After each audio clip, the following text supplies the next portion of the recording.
I nostri ingredienti: cetriolini baby, insalata iceberg, peperoncino rosso, pomodoro costoluto, basilico, prezzemolo, sale, pepe e olio. Iniziamo stendendo la nostra base pizza su un pianale dove avremo prima posto della farina. La allarghiamo per bene. Prendiamo una cocotte o una ciotola rotonda, la cospargiamo con dell'olio d'oliva e poniamo la nostra base pizza sulla cocotte.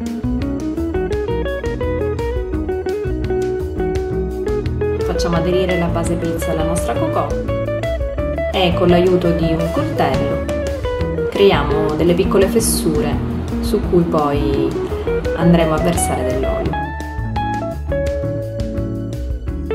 Siamo pronti per porre la nostra cocotte in forno a 180 gradi per 8-10 minuti. Nel contempo iniziamo a preparare tutto ciò che andremo ad inserire all'interno della nostra cocotte. Cetriolini baby tagliati in maniera sottile,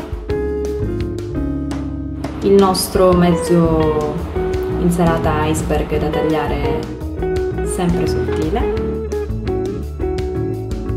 il pomodoro costoluto che possiamo anche mantenere in pezzi un pochino più grossi rispetto al resto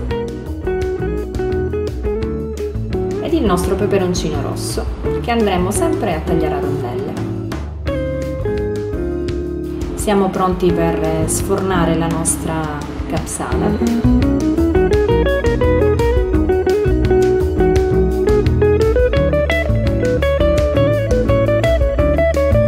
A questo punto capovolgiamo la nostra base pizza in modo da togliere la cocotte e far rimanere questo vulcano che andremo a riempire con tutti gli ingredienti che abbiamo appena tagliato.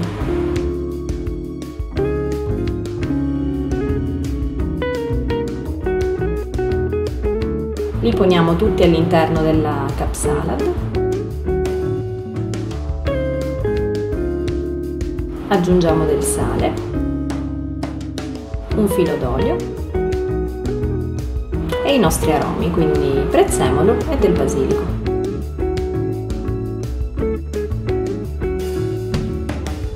E la nostra capsalad mediterranea è pronta.